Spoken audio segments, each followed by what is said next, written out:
Ben Affleck has just excellent physicality to him. In the first fight scene he had in this movie, I was sitting there and I left me saying, damn, I was like, I want to see him beat some more people up. You know, it's just great stuff.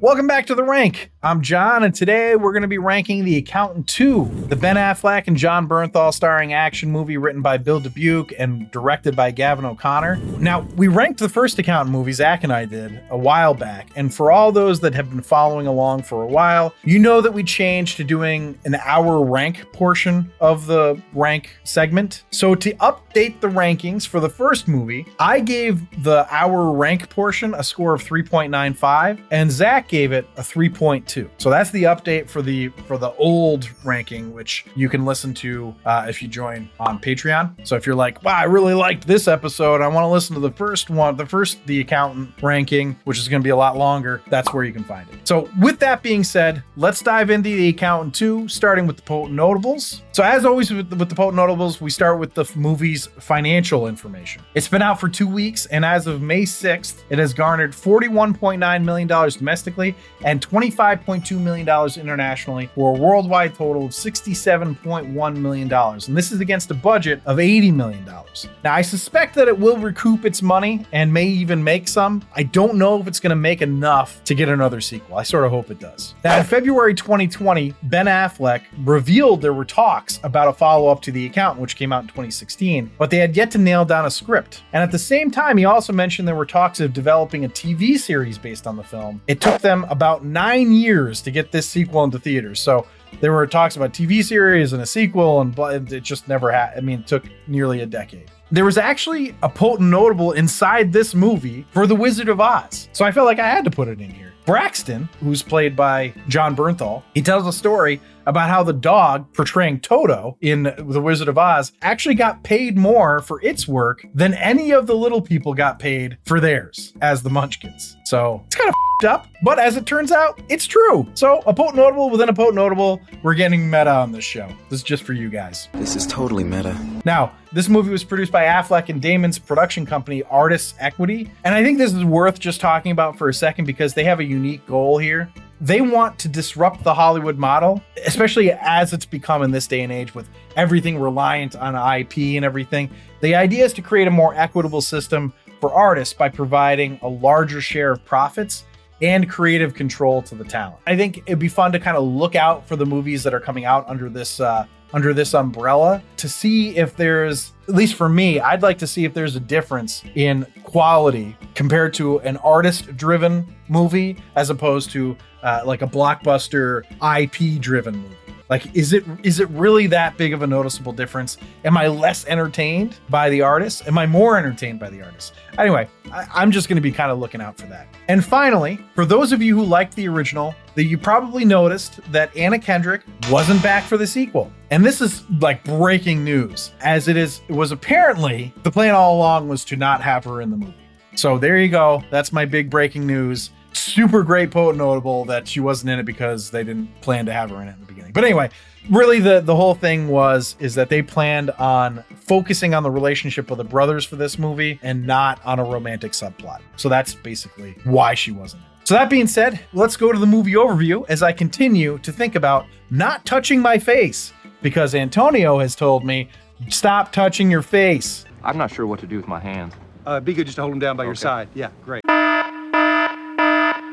So we start out cloaked in confusion, watching Ray King, the cop character from the last movie, waiting around with a bunch of sinister agents looking for this girl who doesn't think they're looking for her. And it seems like maybe Ray has become a PI and wants to hire this girl. Like the first thing I thought was like, didn't he retire from being a police officer or whatever he was? And now he's seems to be doing police work. So he must be a PI, right? But he seems like he's trying to hire this girl. And we quickly find out, okay, so she's a hit lady. He shows her a picture of this family and he's like, I'm trying to locate these people. And she's like, I don't kill kids. And it's like, well, he said locate, not kill. see where your head is, but that's how we know she's a hit woman. So buckle up, because there's going to be kind of a big twist coming with her. I'm not going to give it away just in case you haven't seen the movie and you're listening. So needless to say, we start out a little confused with some decent action and some surprisingly nice moves by J.K. Simmons. I didn't know he had that in him, though I suppose I should have, because I've seen the videos of his workouts where he looks all jacked. So good for him, because he handled himself well in an action scene. The surprise here is that you go in expecting to see Ben Affleck and you don't see him for a while. And when we do see him, he's working on his dating life. He's doing a speed dating thing where he's basically told them that he fucked with their algorithm and he got all the women lined up to talk to him.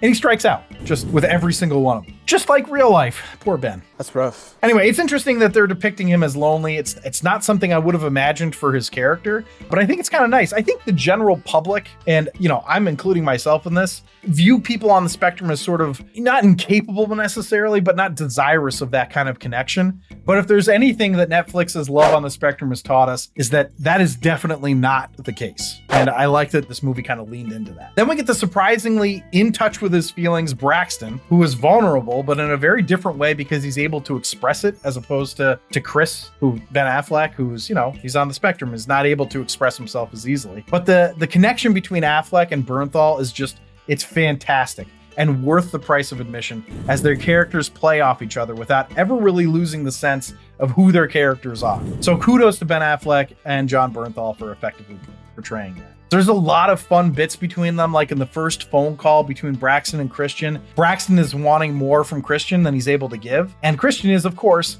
not understanding this and playing with a lightsaber the whole time. There's another scene with them in a bar, and it could so easily have just been this cliche action movie nonsense, but the charisma of these two actors playing brothers makes it just a lot of fun. And now one more point I want to make before we move on to the rank. Ben Affleck has just excellent physicality to him. In the first fight scene he had in this movie, I was sitting there and I left me saying, damn, I was like, fuck, I want to see him beat some more people up. It's just great stuff. All right, so that's the end of the movie. Let's go to the rank. A rank.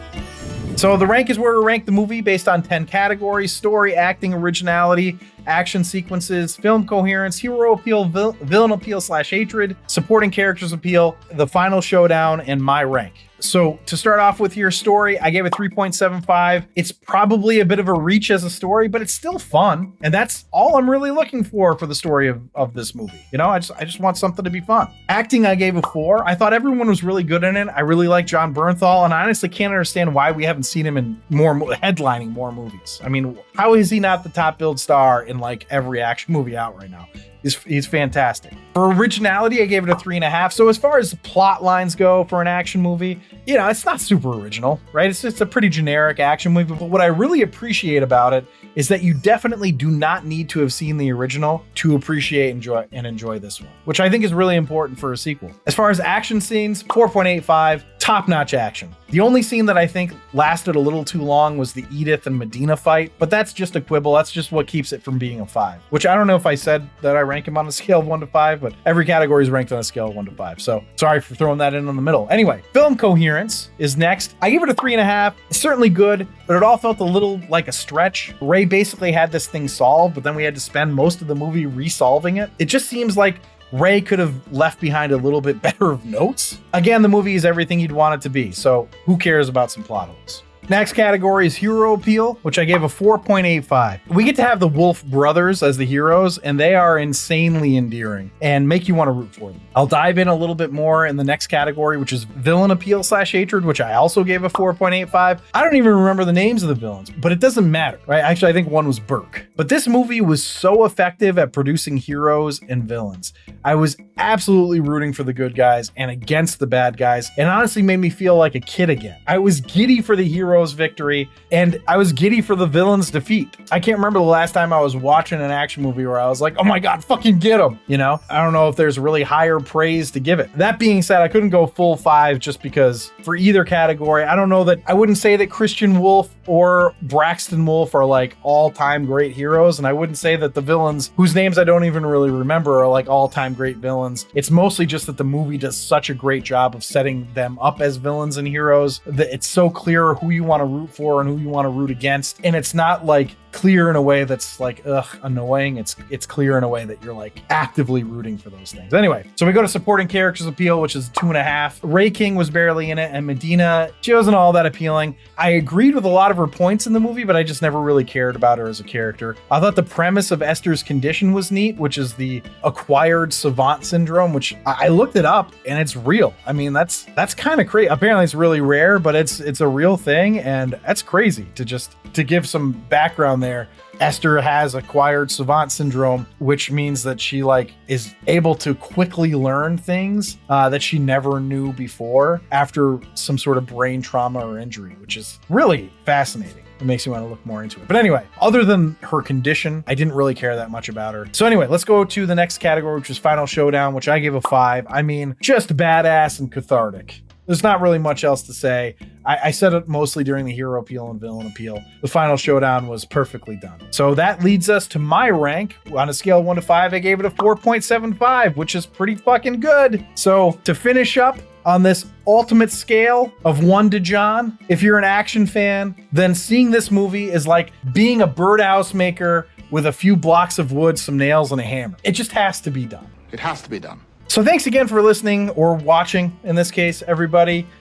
Really appreciate it. If you enjoy movies or series, please consider subscribing. Every subscription helps us, or follow. Leave me a comment if there's a movie or show or something that you would really like me to rank. Be happy to do it. Love getting any comments or what, fucking, it's engagement. Like, right? The whole point of this is you want engagement. So please engage with me. You can send me an email. I'll respond. That's not in the script. If you've got the inclination and the money, you like really just like seeing my face or whatever it is, you can go to patreon.com, become a patron. Please do so. We'd love to have you. And,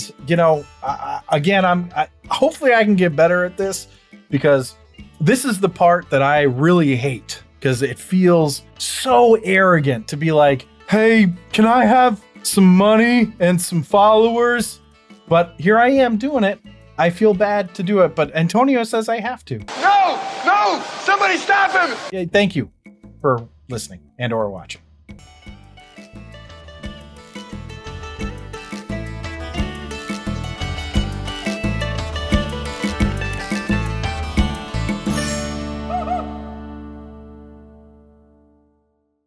Oh, I think a fucking moth flew into my drink.